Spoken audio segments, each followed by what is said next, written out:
Assalamualaikum warahmatullahi wabarakatuh. Saudaraku, jumpa lagi dengan Gus Lugen Sunarto pada Klinik Bahasa dan Sastra Indonesia. Saudaraku, pada kesempatan ini Gus Lugen akan menyampaikan literasi 3, yaitu berkaitan dengan analisis kesalahan berbahasa dalam karangan eksposisi siswa.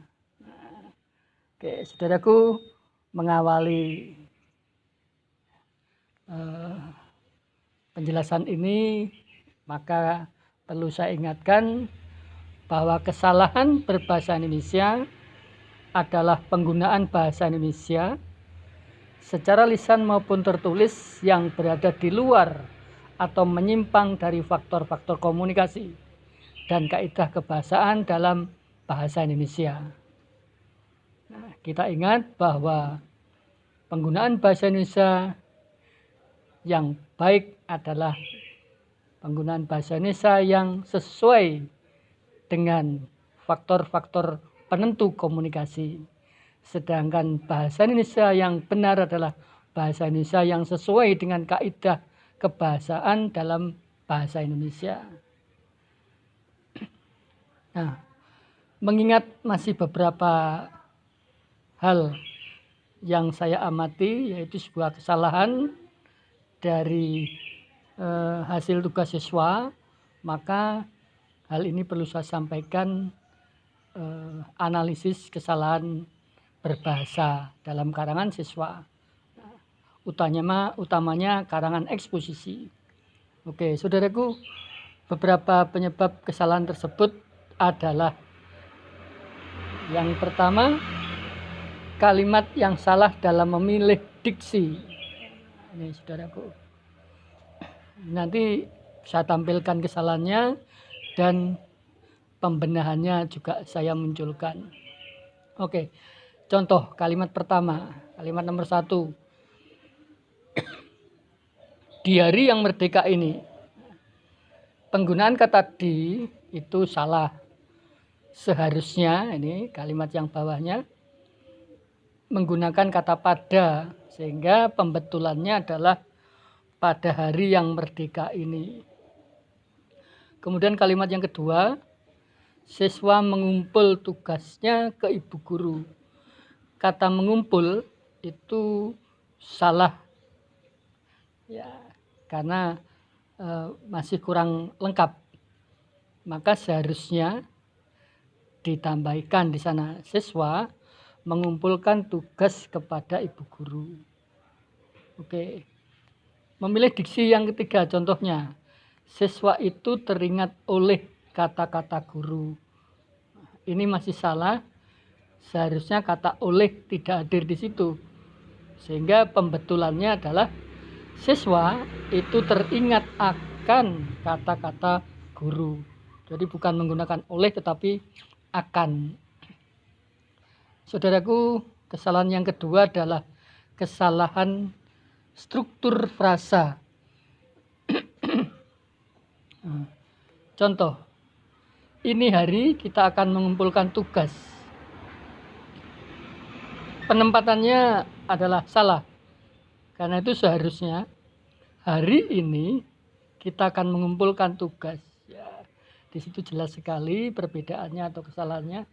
Kemudian contoh yang kedua, kesalahannya, siswa itu izin ini pagi. Nah, ini strukturnya salah. Siswa itu izin ini pagi. Seharusnya siswa itu izin pagi ini. Nah, ini baru betul. Oke. Baik, saudaraku. Kesalahan yang ketiga adalah penggunaan bentuk superlatif yang mubadir. Bentuk superlatif yang mubadir. Oke. Baik, contoh kalimat pertama. Pelajaran itu sangat penting sekali. Ini letak kesalahannya adalah muncul kata sangat dalam frase penting sekali, atau kata sekali dalam frase sangat penting. Jadi kalimat nomor 1, pelajaran itu sangat penting sekali, ini salah. Seharusnya, ini contoh penggunaan superlatif yang benar, seharusnya nomor 1, pelajaran itu penting sekali. Atau kalimat nomor 2, pelajaran itu sangat penting. Nah, ini jelas. Jadi ini kalau sangat penting sekali ini salah. Oke. Kemudian kalimat yang kedua, anakku ya. Guru itu amat sangat senang. Nah, penggunaan frase amat sangat senang ini salah. Seharusnya digunakan salah satu saja, amat atau sangatnya. Sehingga pembetulannya kalimat nomor 3, guru itu amat senang atau guru itu sangat senang. Nah, ini yang betul. Nah, kemudian kalimat yang ketiga, siswa itu sangat cantik sekali. Penggunaan frase sangat cantik sekali ini salah. Seharusnya akan lebih baik ini sangat cantik atau cantik sekali. Nah, sehingga perbaikannya ada pada kalimat nomor 5 dan 6. Contoh penggunaan superlatif yang benar.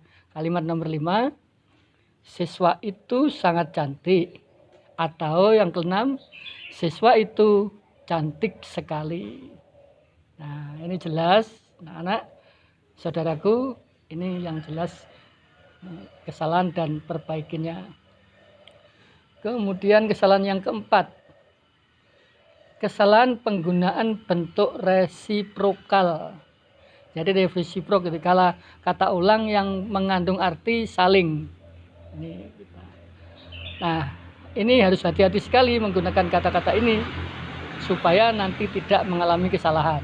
Oke, baik anak-anakku, saudaraku, ini contoh kalimat nomor 1. Setelah upacara, guru saling bersalam-salaman. Nah, penggunaan kata saling pada kalimat ini salah. Karena apa? Karena kata bersalam-salaman itu artinya juga sudah saling bersalaman. Nah, sehingga tidak perlu hadir kata saling. Oleh karena itu, seharusnya kalimat tersebut bisa diubah menjadi nih, setelah upacara guru bersalam-salaman, atau setelah upacara guru saling salaman. Nah, ini dah, kalau bersalam-salaman artinya saling salaman. Begitu. Kemudian kalimat nomor 2. Kita lihat yang kalimat di atas. Siswa saling berpelukan dalam drama itu. Kita lihat kata saling berpelukan. Kata berpelukan ini artinya sudah mengandung kata saling. Saya ulang, berpelukan, berpeluk-pelukan ini ya. Ini artinya sudah saling pelukan atau saling peluk. Oleh karena itu penggunaan kata saling tidak perlu hadir di situ. Sehingga seharusnya kalimat nomor 2 itu bisa diubah menjadi siswa berpeluk-pelukan dalam drama itu. Salingnya dibuang. Atau kalau masih ingin mempertahankan kata saling, maka kata berpeluk-pelukan harus diubah juga. Siswa saling peluk dalam drama itu. Ini mudah-mudahan jelas. Kemudian contoh kalimat yang ketiga. Ketika ujian, banyak siswa saling contek-menyontek. Sekali lagi saudaraku, kata saling tidak perlu hadir pada frase contek-menyontek. Mengapa? Karena kata contek-menyontek artinya sudah saling contek. Karena itu saling seharusnya dibuang. Atau kalau dipertahankan berarti contek-menyonteknya diubah saling menyontek. Nah, itu atau saling contek, itu saja.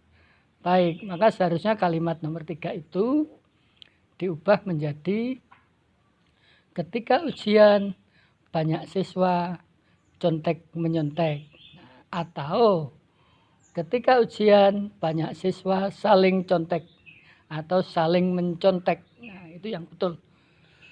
Yang terakhir, kesalahan yang kalimat yang tidak bersubjek.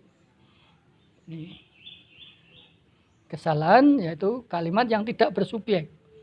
Contoh, kepada siswa harap berdiri. Nah, hadirnya kata kepada di situ membuat kalimat itu menjadi tidak bersubjek.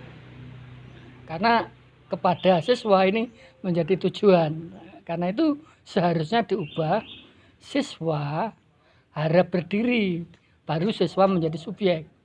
Siswa harap berdiri. Oke. Kemudian kalimat yang kedua, contoh, bagi siswa yang mengumpulkan tugas harap ke kantor. Pemunculan kata bagi di awal kalimat itu salah.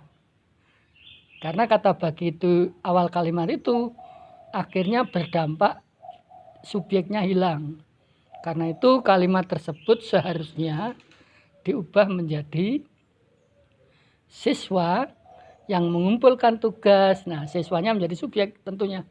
Siswa yang mengumpulkan tugas harap ke kantor, ini baru benar. Nah, contoh kalimat yang terakhir saudaraku, di mana siswa tersebut melanggar aturan. Di mana siswa tersebut melanggar aturan, ini kalimat berita.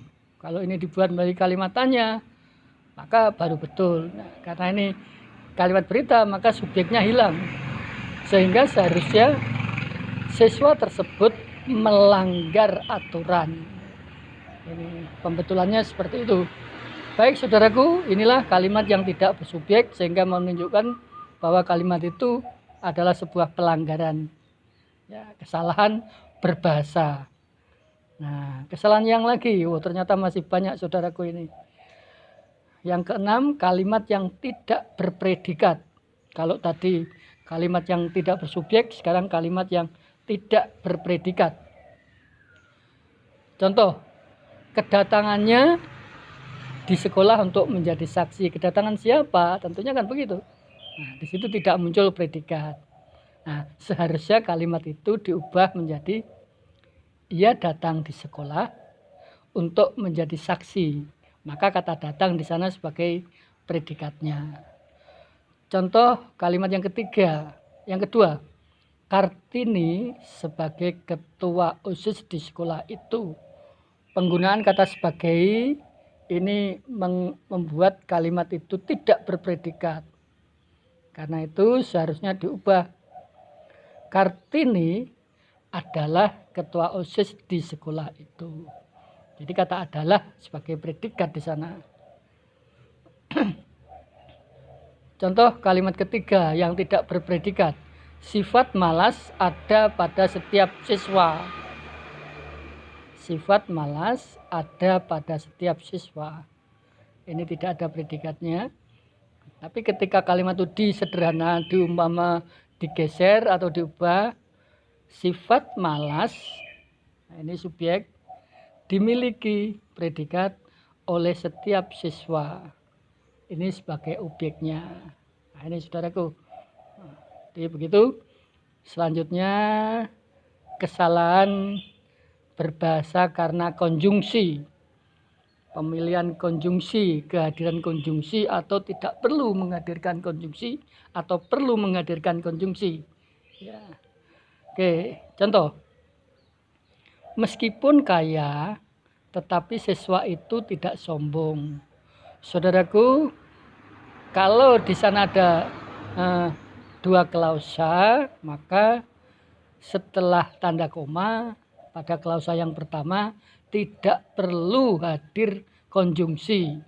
Saya ulang, ketika kalimat itu merupakan kalimat yang terdiri atas dua klausa atau lebih, setelah tanda koma pada klausa pertama tidak perlu hadir konjungsi. Karena itu kalimat nomor 1 itu salah karena adanya kata tetapi. Maka seharusnya diubah supaya menjadi benar, menjadi meskipun kaya, koma di situ siswa tidak sombong. Nah, sehingga di situ kata tetapinya dihilangkan. Oke, contoh yang kedua. Untuk siswa yang rajin, koma, maka ia pasti lulus ujian nasional. Kata maka di situ juga tidak perlu hadir. Maka seharusnya kita ubah untuk siswa yang rajin, ia pasti lulus ujian nasional. Oke, contoh kalimat yang ketiga. Membaca tugas siswa, guru sangat kecewa. Ini perlu hadir kata ketika. Sehingga seharusnya pembetulannya ketika membaca tugas siswa, guru sangat kecewa. Inilah saudaraku kesalahan berbahasa yang dilakukan oleh siswa yang muncul pada karangan eksposisi. Sekaligus saya sampaikan pembetulannya. Jadi kesalahan lalu seharusnya atau pembetulannya. Demikian saudaraku apa yang saya sampaikan, mudah-mudahan bermanfaat. Kurang lebihnya mohon maaf. Wassalamualaikum warahmatullahi wabarakatuh.